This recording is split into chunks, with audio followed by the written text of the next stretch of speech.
नमस्कार, मैं खुशी और आप देख रहे हैं पुलिस टुडे न्यूज, सबसे तेज सबसे सर्वाधिक खबरों वाला चैनल जो आपको निष्पक्ष सच्ची खबरें सबसे पहले पुलिस टुडे न्यूज पर मिलती हैं।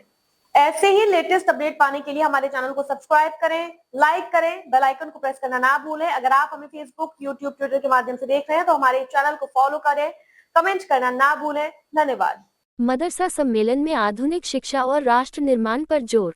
रिपोर्ट हफीज शाह, ब्यावरा, राजगढ़ जिले के सीका स्थित मदरसा अहिया उल उलूम में मदरसा ओरिएंटेशन एवं राष्ट्र निर्माण में सहभागिता विषय पर सम्मेलन आयोजित हुआ।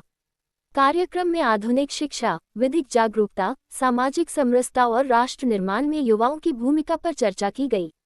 मुख्य अतिथि इंजीनियर सरफराज कुरैशी सहित वक्ताओं ने धार्मिक शिक्षा के साथ आधुनिक शिक्षा अपनाने, संविधान की जानकारी और प्रतियोगी परीक्षाओं की तैयारी पर जोर दिया। सम्मेलन में करीब 250 विद्यार्थियों और क्षेत्र के नागरिकों ने भाग लिया।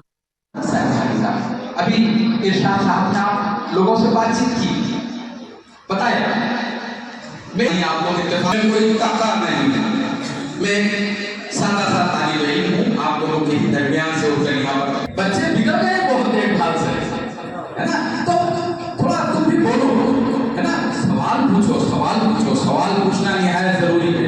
सवाल नहीं पूछोगे तो काम नहीं चलेगा, और सवाल पूछना सिखाता है इल्म, तालीम। अभी इरशाद साहब ने कुरान की पहली आयत, कुरान करीम में जो पहली आयत हज़रत मोहम्मद सल्लल्लाहु अलैहि वसल्लम पर जो नाज़िल की, सुल्तान काबूस 1994 में जब डॉक्टर शंकर दयाल शर्मा राष्ट्रपति थे, वो ओमान टूर में, तो जब प्लेन लैंड हुआ तो सुल्तान काबूस उनको रिसीव करने खुद गए एयरपोर्ट, जबकि उनका सुल्तान काबूस का उनका प्रोटोकॉल ये रहता है कि अगर अमेरिकन प्रेसिडेंट तो वहां आ रहा है तो वो उनसे मिलने उनके महल आता है, वो रिसीव करने नहीं जाते कभी। लेकिन वो उनको रिसीव करने एयरपोर्ट पे गए। जैसा कि सब लोग जानते हैं, शंकर दयाल शर्मा साहब के पैरों में तकलीफ थी, मेरे भी पैरों में तकलीफ आने की राष्ट्रपति नहीं, उनको उतरने में देर हो गई प्लेन से, तो अंदर उनकी सीट तक गए सुल्तान काबूस, और उनको हाथ पकड़ के नीचे ले गए। जब नीचे उतरे प्लेन की सीढ़ियों से, तो कार लगती है जाने के लिए गाड़ी में ले तो शोफर दूसरे दिन पत्रकारों को पूछा कि आपका तो प्रोटोकॉल इतना इम्पोर्टेंट रहता है कि अमेरिकन प्रेसिडेंट भी आपसे मिलने घर आता है, आप नहीं जाते रिसीव करने, तो ऐसी शंकर दयाल शर्मा ने क्या बात की, ये तो बेमुश्किल है। उनका जवाब था कि when I was a student in Pune university, Shankar Dayal Sharma बात कर प्रोफेसर, एजुकेशन का ये मतलब। और एजुकेशन का दूसरा, अभी हम रिसेंटली देख रहे हैं दुनिया के सबसे ज्यादा पढ़े लिखे लोग कहां पे हैं? अमेरिका। पूरी दुनिया का क्रीम अमेरिका भागता है, सबसे ज्यादा पढ़े लिखे अमेरिका में। मुस्लिम वर्ल्ड में पढ़े लिखे लोग ईरान में मैं समझता हूं बहुत ज्यादा, मुस्लिम वर्ल्ड में। एक छोटे से देश ईरान में अमेरिका से अपनी लड़ाई में, जैसा कि पूरी दुनिया जानती है कि शिरक सबसे बड़ा मजहब है, इस्लाम नंबर 2 है, तो ये नंबर 1 और नंबर 2 की लड़ाई तो पूरी रहती दुनिया तक चलेगी। लेकिन एक छोटी सी कंट्री ईरान जैसे देश ने अपने सीमित संसाधनों से, लेकिन अपने नॉलेज के दम पे यह सिद्ध करा कि इससे लड़ा जा सकता है अमेरिका से, इसको झुकाया जा सकता है और इसको हराया भी जा सकता है। ये इस्लामी खूबी है, टैलेंट की खूबी है, इल्म की खूबी है। इसलिए मेरा आप सब लोगों से गुजारिश है कि निश्चित रूप से आधुनिकीकरण होना चाहिए। आधुनिकीकरण छोटे कपड़ों में नहीं होता कभी, आधुनिकीकरण दिमाग से होना चाहिए, मेंटली, नॉट फिजिकली। अपने दिमाग को आप इतना एडवांस बनाए कि जो सिद्ध करा हमारे मिसाइलें डॉक्टर APJ अब्दुल कलाम, उन्होंने वो मिसाइलें डिजाइन की, पूरी दुनिया उसकी तारीफ कर रही है। हम वो हमारे आदर्श होना चाहिए। मदरसों के ऊपर भी हमें गौर करना चाहिए। बेहतरीन से बेहतरीन एजुकेशन मदरसों से मिले, इसके लिए जो इस तरफ मौजूद है उन सबको सबको कोशिश करना चाहिए। मैंने इसलिए कहा कि आप मुंह नहीं जेब खोलेंगे और कैसे करेंगे क्लियर ज्ञान आए। आप लोग के स्कोप एक्सपेरिमेंट स्कोप है, उसकी वर्कशॉप हम अगली बार करेंगे इंशाल्लाह बहुत अच्छी तरीके से। तो बस मेरी छोटी सी कोशिश थी। इसमें ऐसे बहुत सारे लोग हैं जो पर्दे के आगे भी हैं, बहुत सारे ऐसे लोग भी हैं, उनको भी मैं शुक्रिया अदा करना चाहूँगा जो यहाँ आ तो नहीं पाए, मैं बड़ी मेहनत मैंने इस प्रोग्राम के लिए करी, तो उन सबको भी मैं शुक्रिया अदा करता हूँ। यहाँ पर हमारे मेरे छोटे से बार बार हमारे बाबा दरगाह शरीफ है राजगढ़ कोर्स का नाम सुना होगा आपने? कोर्स होता है राजगढ़ में, सुना किसी ने? नहीं सुना?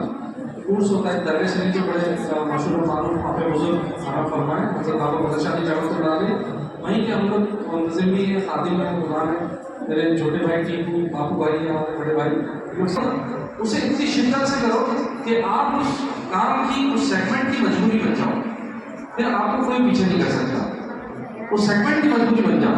हमारे बीच में एक बड़ी अच्छी शख्सियत है डॉक्टर फिरोज साहब, मैं उनसे गुजारिश करूँगा कि एक बार खड़े हो जाएंगे डॉक्टर फिरोज साहब। इस बात के लिए लड़ रहे थे कि हम दूसरे डॉक्टर से इलाज नहीं कराएंगे, डॉक्टर फिरोज साहब से इलाज कराएंगे।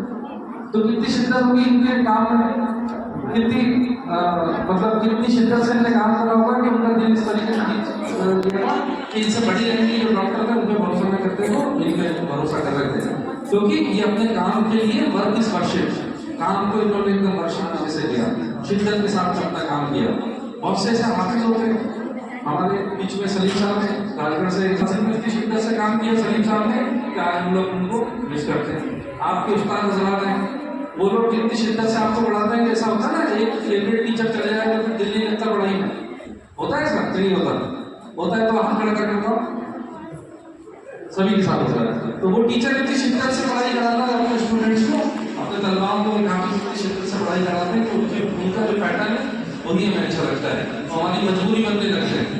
तो आप सबसे भी गुजारिश है कि शिद्दत से अपना काम करो, मेहनत करो, कि आप जो भी काम करो उस सिस्टम की आप मजबूरी बन जाओ कि किसी को भी ऐसे शब्द बोलना नहीं चाहिए, झटपान को लाना ही पड़ेगा, नहीं आना है तो डॉक्टर नहीं आना है और फैजान को जाना है। जैसे फैजान ने बहुत अच्छी तरीके से एस्टैब्लिशमेंट करा यहाँ पर, तो ऐसा लगता है कि मतलब देखिए जो मदरसों में अब जो स्टैंडर्ड निकल के आएगा काफ़ी में बड़ा दिल खुश होता है। और अल्लाह ताला खूब अच्छी हमें हमारे मुफ्ती साहब को, मुफ्ती अब्दुल साहब को भी खूब उनकी लंबी उम्र करें, उनको सेहत दे, हमारे जावेद साहब सोहेल अच्छी सड़कें हों, ये जरूरी है, मगर इतना जरूरी नहीं है कि लोगों में आपस में तालमेल ना हो तो वो कंट्री या वो नेशन बहुत ज़्यादा तरक्की नहीं कर पाएगा। और हम दुनिया में आज देख रहे हैं कि थर्ड वर्ल्ड में आपको बता दूँ, पूरी दुनिया के मुल्कों को 3 तरह से तकसीम किया गया है। पहले हैं developed country, America, Japan, France, फिर है वो डेवलप्ड है, फिर हम आते हैं डेवलपिंग। हम हिंदुस्तान अभी हमारा पिछड़ा नहीं है मगर हम तरक्की की ओर हैं। और तीसरी वो कंट्री जहाँ बहुत बुरे हालात हैं, यूट्यूब पे आपको हालात देखते होंगे, उनको बोलते हैं थर्ड वर्ल्ड। थर्ड वर्ल्ड का मतलब ये है कि उनके पास जमीन है, मुल्क की सरहद है, लोग हैं, मगर लोगों में आपस में तालमेल नहीं है। That is why they are third world. इसीलिए वो तीसरे दुनिया के मुल्क कहलाते हैं। हम उससे आगे आ गए हैं। 47 से आज हम देखें तो हम बहुत आगे आ गए हैं। हमारे यहाँ इंफ्रास्ट्रक्चर, सड़कें, स्कूल, इवन हमारे मदरसे सब अच्छे होते हैं। मगर राष्ट्र निर्माण में जो सबसे बेहतरीन चीज़ की ज़रूरत है वो है आपसी तालमेल, अपना एक दूसरे से मिलना जुलना, एक दूसरे से अच्छे से काम करना।